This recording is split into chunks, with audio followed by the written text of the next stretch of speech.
What's up, guys? Welcome back. I know it's been a couple days since I usually post a video. Just been a lot of things going on. But today we're back with another tech video. I'm going to be going over this tablet that I just bought. Again, things I like about it, things that I think are bad about it, and what I would change, and pretty much just how I feel about the tablet in itself. All right, let's get to it.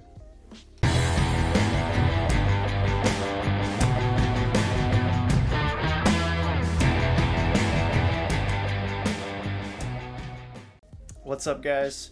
Welcome back. Today I'm going to be going over the Galaxy Tab S7 Plus 5G.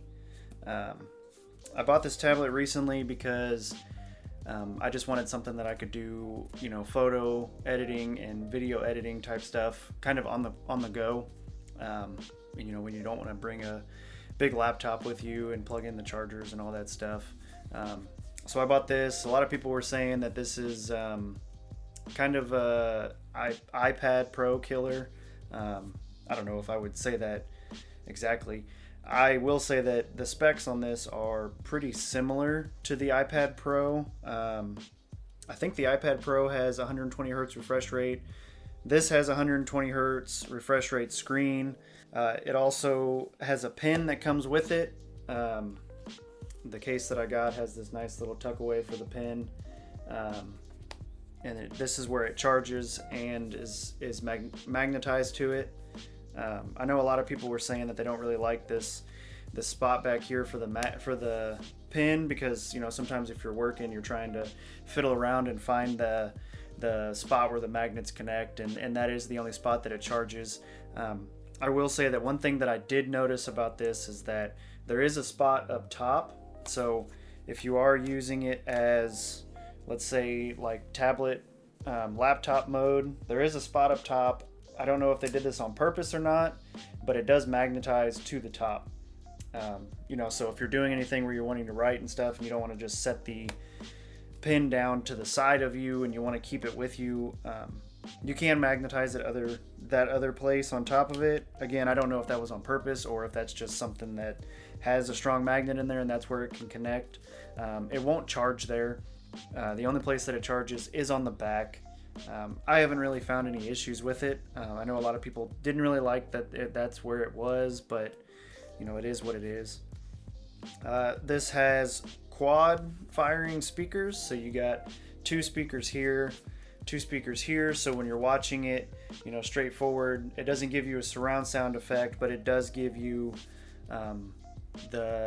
essentially two large speakers on the sides, so that and I have noticed the audio quality on this is really good for a tablet.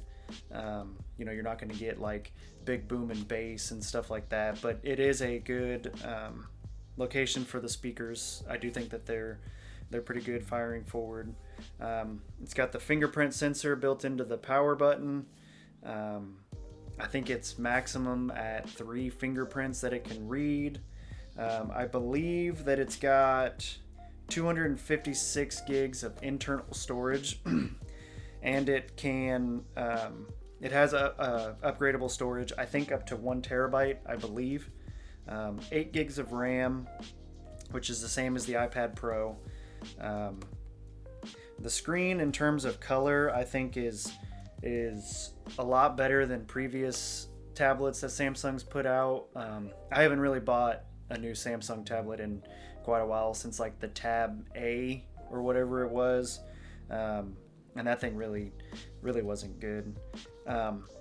A couple things that I am disappointed about: it doesn't have a headphone jack, which it's a tablet, so I wouldn't have expected them to keep a headphone jack, I guess. I mean, I would rather have a headphone jack, especially if I'm sitting there using it. I don't want to have to rely on my Bluetooth headphones to keep a charge if I'm working all day or doing something all day on this.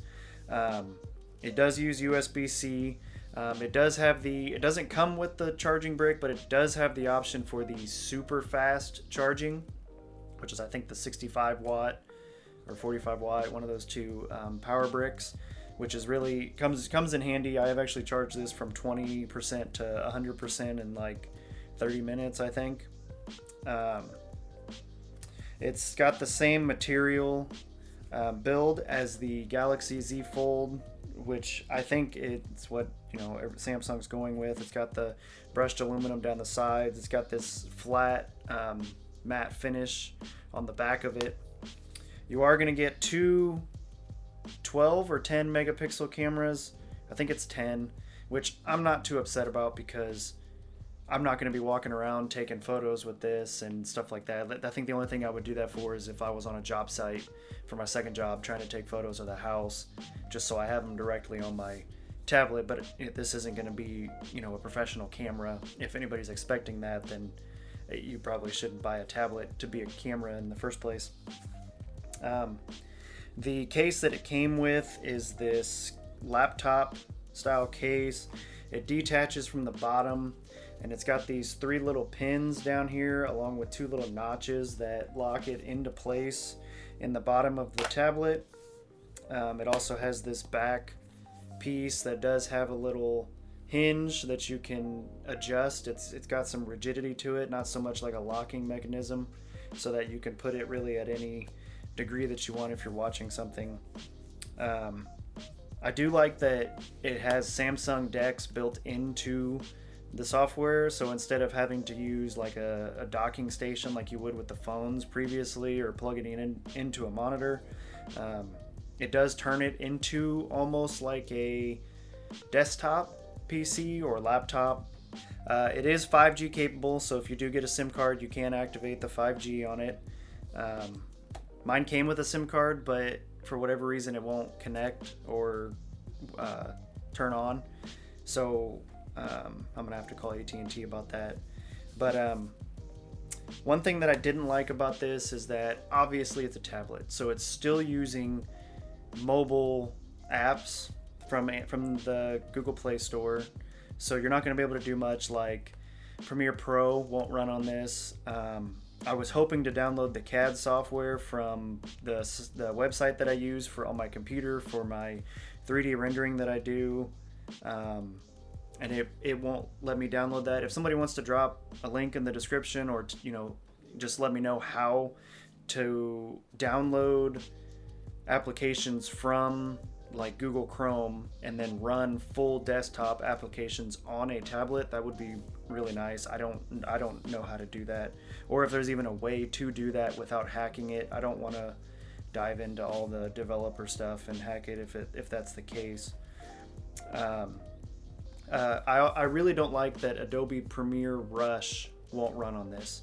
I don't know why, but the software is not compatible with the Tab S7 Plus or my Galaxy Z Fold 2. I think it's really weird. I think it's just something to do with Adobe, but if you guys are watching this, I would really appreciate it if you could make that compatible, because right now I'm using Power Director, which isn't bad, but I would obviously like to be able to do something on Premiere Rush and then just put it straight to the cloud and then be able to edit it on Premiere Pro when I get back home or something like that.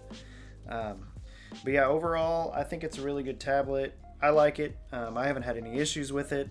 I haven't really been able to use it as I would like to yet, because I haven't really been doing much photo or video editing outside of my house.